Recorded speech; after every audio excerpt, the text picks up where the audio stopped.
ಬೆಳಗಾವಿ ಜಿಲ್ಲೆಯನ್ನು ವಿಭಜಿಸಿ ಚಿಕ್ಕೋಡಿಯನ್ನು ಪ್ರತ್ಯೇಕ ಜಿಲ್ಲೆಯಾಗಿ ಘೋಷಿಸುವಂತೆ ಆಗ್ರಹಿಸಿ ಪಟ್ಟಣದ ಪ್ರವಾಸಿ ಮಂದಿರದಲ್ಲಿ ಪತ್ರಿಕಾಗೋಷ್ಠಿ ನಡೆಸಲಾಯಿತು.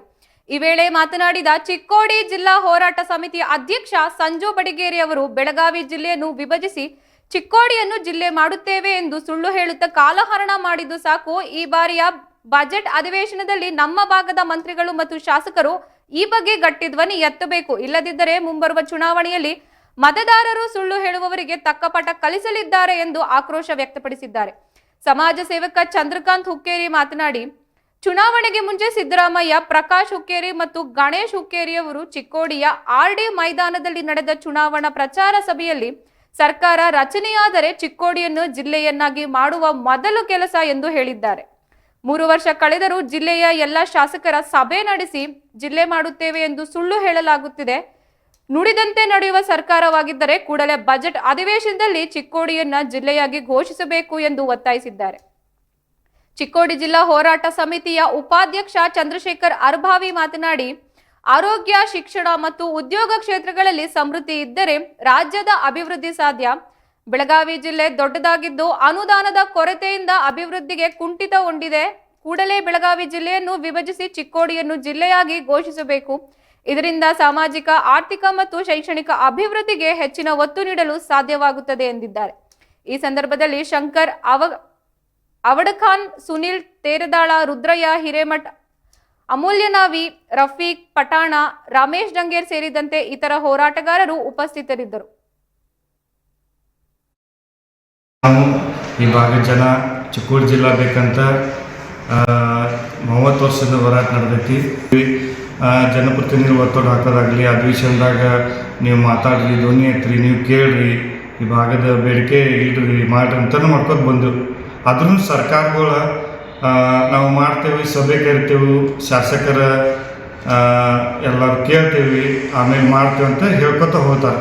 ಹೊರತಾಗಿ ಅವರು ಜಿಲ್ಲಾ ಮಾಡೋಕ್ಕೆ ತಯಾರಿಲ್ಲ. ನಂತರ ಕೇಂದ್ರ ಸರ್ಕಾರ ಕೂಡ ಒಂದು ಗೈಡ್ಲೈನ್ ಕೊಟ್ಟಿದೆ, ಡಿಸೆಂಬರ್ 31 ನೀವು ವಿಂಗಡಣೆ ಮತ್ತೊಂದು ನೀವು ಮಾಡೋದು ಮಾಡ್ಬೋದು. ಆದರೂ ಸರ್ಕಾರ ಆ ಸುತ್ತೋಲೆಗೆ ನಿರ್ಲಕ್ಷ್ಯ ತೋರಿತು, ಅದರ ಬಗ್ಗೆ ಕಾಳಜಿ ವಹಿಸಲಿಲ್ಲ. ಸರ್ಕಾರ ಪ್ರತಿನಿಧಿ ಆಗಲಿ, ಸರ್ಕಾರ ಆಗಲಿ, ನಮ್ಮ ಕೇಂದ್ರ ಸರ್ಕಾರ ಡೆಡ್ಲೈನ್ ಕೊಟ್ಟೈತಿ, ನಾವು ಅದ್ರ ಬಗ್ಗೆ ಚಿಂತನೆ ಮಾಡಬೇಕು, ವಿಚಾರ ಮಾಡಬೇಕು. ವಿಂಗಡಣೆ, ರಾಜ್ಯದಾಗ ವಿಂಗಡಣೆಗಳು ಆಗೋ ಇದಾವೆ, ಹೋಗೋ ಇದಾವೆ. ಆ ಸುತ್ತೋಲೆ ಬಗ್ಗೆ ಒಬ್ಬರು ತಲೆ ಕೆಡಿಸ್ಕೊಳ್ಳಿಲ್ಲ. ಪ್ರಶ್ನೆ ಜಿಲ್ಲೆ ವಿಷಯ, ವಿಭಜನೆ ವಿಷಯ ಮಾತಾಡ್ರೆ ಇಲ್ಲ ನಾವು ಮಾಡ್ತೇವೆ, ಸಭೆ ಕರಿತೇವೆ ಅಂತಲೇ ಉತ್ತರ ಕೊಡ್ತಾರೆ. ಹೊರತಾಗಿ ಅದು ಡೆಡ್ಲೈನ್ ಮುಗಿದೈತಿ, ನಮ್ಗೆ ಮಾಡೋಕ್ಕೆ ಅವಕಾಶ ಇಲ್ಲ ಕಾನೂನ್ದಾಗ ಅಂತ ಹೇಳೋದೇ ಇಲ್ಲ ಅವರು. ಅದಕ್ಕೆ ನಾವೇನು ಒತ್ತಾಯ ಮಾಡ್ತೇವೆ ಅಂದರೆ, ಈಗ ನೀವು ಯಾರಾದ್ರೂ ಈಗ ಜಿಲ್ಲಾ ಮಂತ್ರಿಗೆ ನೀವು ನಾಳೆ ಕೇಳಿದ ಪ್ರಶ್ನೆ, ಯಡ್ಡೂರಿಗೆ ಜಾತ್ರೆ ನಡೆದಿದೆ, ಅವ್ರೇನು ಉತ್ತರ ಕೊಡ್ತಾರೋ? ಮಾಡೋದು ಸಿ ಎಮ್ ಕಡೆ ಐತಿ, ಇಲ್ಲಾಂದ್ರೆ ಅವಧಿ ಮುಗಿದೈತಿ, ಮಾಡೋಕ್ಕೆ ಬರೋದಿಲ್ಲ ಅಂತ ಹೇಳೋದೇ ಇಲ್ಲ ಅವರು. ಅದಕ್ಕಾಗಿ ನಾವೇನು ಒತ್ತಾಯ ಮಾಡ್ತೇವೆ, ಈಗ ನಾಳೆ 6 ತಾರೀಕಿನ ಬಜೆಟ್, ಕರ್ನಾಟಕ ಸರ್ಕಾರ ಬಜೆಟ್ ನಡೆದಿಲ್ಲ. ಆ ಬಜೆಟ್ದಾಗ ಬೆಳಗಾವಿ ಏನಪ್ಪ ಅಂದ್ರೆ, ನೀವು ಜನರ ನಿರೀಕ್ಷೆ ಏನಂದ್ರೆ ಬೆಳಗಾವಿ ಜಿಲ್ಲಾ ವಿಭಜನೆ ಆಗಬೇಕು ಮೊದಲೇ. ಈಗ ರಿಪೀಟ್ ಅದನ್ನೇ 30 ವರ್ಷದಿಂದ ಹೋರಾಟ, ಚಿಕ್ಕೋಡಿ ಜಿಲ್ಲಾ ಆಗಬೇಕು, ಬೆಳಗಾವಿ ಜಿಲ್ಲಾ ವಿಭಜನೆ ಆಗಬೇಕು.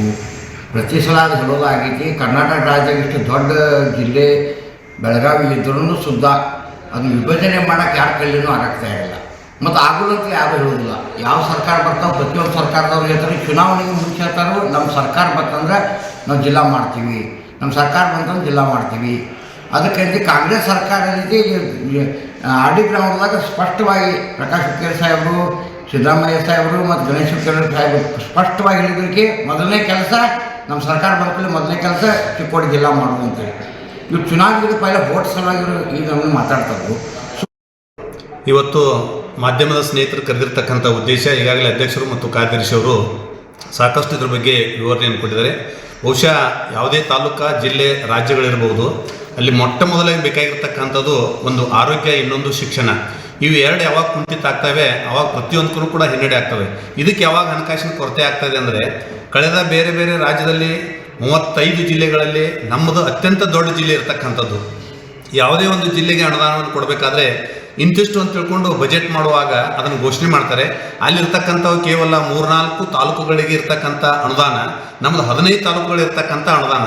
ಇಲ್ಲಿ ಕುಂಠಿತ ಆಗಲಿಕ್ಕೆ ಏನು ಕಾರಣಪ್ಪ ಅಂದ್ರೆ ವಿಂಗಡಣೆ ಮಾಡುವಂಥ ಸಂದರ್ಭದೊಳಗೆ ಇನ್ನೊಂದು ಕಡೆ 5 ಲಕ್ಷ ಬಂದರೆ ನಮ್ಗೆ 50 ಸಾವಿರ ಬರ್ತಾ ಇದೆ.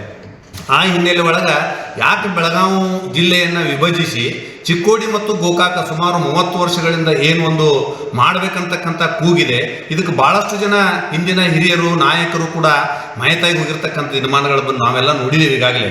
ಬಹುಶಃ ಈ ರಾಜ್ಯ ಸರ್ಕಾರ ಯಾವುದೇ ಸರ್ಕಾರಗಳಿರ್ಬೋದು, BJP ಇರ್ಬೋದು, ಕಾಂಗ್ರೆಸ್ ಇರ್ಬೋದು, JDS ಇರ್ಬೋದು, ಎಲ್ಲರೂ ಕೂಡ ನಮ್ಗೆ 30 ವರ್ಷದ ಪಂಗನಾಮನ್ನು ತಿನ್ಸ್ಕೊತ ಹೊಂದಿದ್ದಾರೆ. ಇದು ನಮ್ಮ ತಾಳ್ಮೆನೂ ಕೂಡ ಪರೀಕ್ಷೆ ಮಾಡ್ತಕ್ಕಂಥ ದಿನ ಅಂತೇಳಿ ನಾವು ತಿಳ್ಕೊಂಡಿದ್ದೀವಿ. ಇವತ್ತು ಕಳೆದ 4 ದಿನಗಳ ಹಿಂದೆ ಧಾರವಾಡದಲ್ಲಿ ನಡೆದಿರ್ತಕ್ಕಂಥ ವಿದ್ಯಾರ್ಥಿಗಳು ಸುಮಾರು 5 ವರ್ಷಗಳ ಕಾಲ ಕಾದಿಟ್ಟವರು.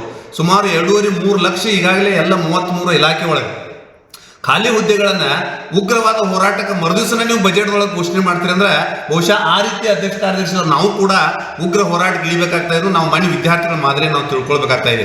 ಅದ್ರದ್ದು ಮುಖಾಂತರ ವಿದ್ಯಾರ್ಥಿಗಳು ಯಾವ ರೀತಿ ಕೈಕೊಂಡಾಗ ನೀವು ನಿರ್ಣಯವನ್ನು ತಕ್ಷಣ ಎಲ್ಲ ಇಲಾಖೆ ಒಳಗೆ ಅನುಮತಿಯನ್ನು ಕೊಟ್ಟು ಅಪಾಯಿಂಟ್ಮೆಂಟ್ ಮಾಡ್ಕೊಳ್ತಕ್ಕಂಥ ಸುತ್ತೋಲೆಯನ್ನು ಹೊರಡಿಸಿದಿರಿ. ಮುಂದಿನ ದಿನಗಳಲ್ಲಿ ಚಿಕ್ಕೋಡಿ ಶೈಕ್ಷಣಿಕ ಜಿಲ್ಲೆಯನ್ನು ಅಖಂಡ ಜಿಲ್ಲೆಯನ್ನಾಗಿ ಮಾಡೋದ್ರ ಜೊತೆಗೆ ಇದ್ರ ಜೊತೆಗೆ ನೀವು ಗೋಕಾಕ್ ಮಾಡಿದ್ರು ಕೂಡ ನಮ್ದೇನು ತಪ್ಪಿಲ್ಲ. ಆದ್ರೆ ಯಾವುದೇ ಕಾಲಕ್ಕೂ ತಾಲೂಕಾ ಜಿಲ್ಲೆಗಳು ಅತ್ಯಂತ ಸಮೃದ್ಧವಾಗಿರಬೇಕಾದ್ರೆ ಸಾಕಷ್ಟು ಅನುದಾನ ಬೇಕಾಗ್ತಾ ಇದೆ. ಸಾಕಷ್ಟು ಅನುದಾನ ಬೇಕಾಗಬೇಕಾದ್ರೆ ಜಿಲ್ಲೆಯನ್ನು ವಿಭಜಿಸಬೇಕಾಗ್ತಾ ಇದೆ. ಆ ಕಾಲ ಪಕ್ವ ನಾಳೆ ಒಂದೇ ದಿನ ವೇಟ್ ಇದೆ. ನಾಳೆ ಇರ್ತಕ್ಕಂಥ 6ನೇ ತಾರೀಕದ ಬಜೆಟ್ದೊಳಗೆ ತಾವೇನಾದರೂ ಅದು ಆಗಲಿಲ್ಲಪ್ಪ ಅಂದ್ರೂ ಕೆಲ 10 ದಿವಸದೊಳಗೆ ಒಂದು ಪೂರಕ ಬಜೆಟ್ ಅಂತಕ್ಕಂಥದ್ದು ಮಾಡ್ತೀರಿ ನೀವೆಲ್ಲ बोलते हैं हाँ भाई बोलते करो तो